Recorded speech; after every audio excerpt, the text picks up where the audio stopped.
मैं राजस्थान के एक छोटे से गांव में पैदा हुई और पली बढ़ी, जहां परंपरा और सम्मान का बहुत महत्व है।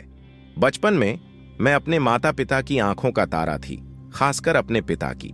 वह अक्सर कहते थे कि उनकी जिंदगी की सबसे बड़ी उपलब्धि एक बेटी का होना है। प्यार के बावजूद सामाजिक उम्मीदों की परछाई हमारे परिवार पर भारी पड़ रही थी। जब मैं 18 साल की हुई, मेरे माता पिता ने मेरी शादी पास के गांव के एक आदमी राघव से तय कर दी। मैं उसे बमुश्किल जानती थी, लेकिन हमारे समुदाय में प्रेम विवाह को बुरा माना जाता था। यह निर्णय मेरी सहमति के बिना लिया गया और मुझे लगा जैसे मैं शतरंज के खेल की एक प्यादा हूं। मुझे शिक्षक बनने के सपने थे, लेकिन अब उन सपनों पर पत्नी होने की जिम्मेदारियों का बोझ था। राघव और उसके परिवार ने शुरुआत में मुझे खुले दिल से स्वीकार किया, लेकिन वास्तविकता जल्दी ही कड़वी हो गई। मेरे ससुराल वाले सख्त थे और मुझसे पारंपरिक भूमिकाओं का पालन करने की उम्मीद करते थे। पहले कुछ महीने सहनीय थे, लेकिन जल्द ही राघव का असली रूप सामने आने लगा।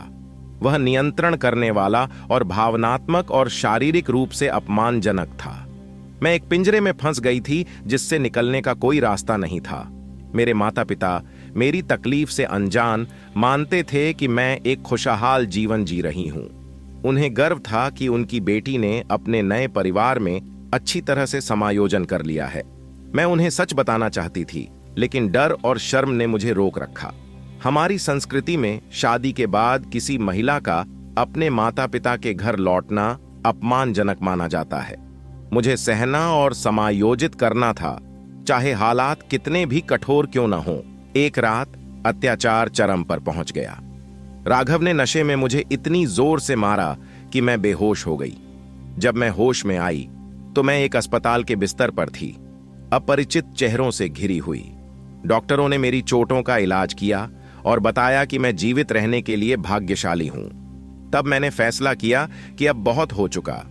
मैं अब और डर और दर्द में नहीं जी सकती थी। अपनी सारी हिम्मत जुटाकर मैंने जयपुर के एक नजदीकी शहर में एक महिला आश्रय से संपर्क किया। उन्होंने मुझे राघव और उसके परिवार के खिलाफ पुलिस शिकायत दर्ज कराने में मदद की। कानूनी प्रक्रिया कठिन थी, लेकिन आश्रय और कुछ दयालु वकीलों के समर्थन से मैंने उनके खिलाफ एक रोक आदेश प्राप्त किया। यह एक छोटी सी जीत थी, लेकिन यह बड़ी व्यक्तिगत लागत पर आई।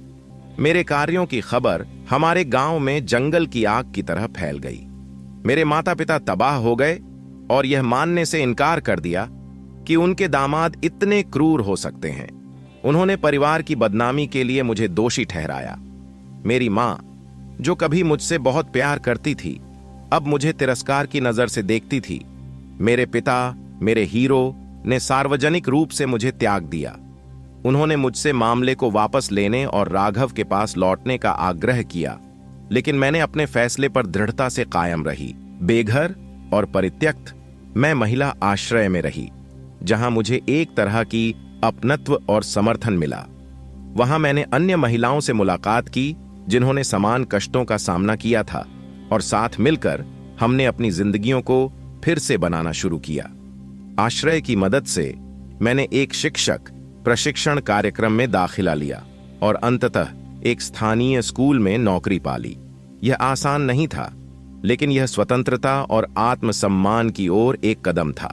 साल बीत गए और मैंने अपने लिए एक नई जिंदगी बनाई। मैं कभी अपने माता पिता के घर नहीं लौटी। अपने परिवार द्वारा त्यागे जाने का दर्द कभी पूरी तरह से ठीक नहीं हुआ, लेकिन इसने मुझे मजबूत भी बना दिया। मैंने महसूस किया कि मेरी कीमत सामाजिक अपेक्षाओं या मेरे माता पिता की स्वीकृति से नहीं परिभाषित होती।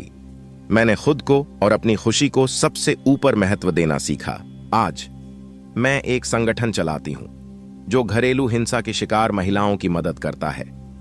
मैं अपनी कहानी साझा करती हूं ताकि उन्हें प्रेरित कर सकूं और दिखा सकूं कि अत्याचार की बेड़ियों को तोड़ना संभव है। मेरी यात्रा कठिन रही है, लेकिन यह सशक्तिकरण से भरी रही है। मैंने शायद अपना परिवार खो दिया, लेकिन इस प्रक्रिया में मैंने खुद को पा लिया। मैं कभी अपने माता पिता के घर नहीं जाऊंगी, न कि गुस्से या नाराजगी के कारण, बल्कि इसलिए क्योंकि मुझे उनकी स्वीकृति की जरूरत नहीं रह गई है। मैं आशा करती हूं कि एक दिन वे मेरे फैसलों को समझेंगे और मुझे माफ करेंगे। लेकिन तब तक मैं अपना रास्ता सिर ऊंचा करके चलती रहूंगी, यह जानते हुए कि मैंने अपने लिए सही काम किया। फिर मिलते हैं एक नई वीडियो के साथ। तब तक आपका ख्याल जरूर रखिए और मेरे चैनल को जरूर से सब्सक्राइब, शेयर और लाइक कीजिए।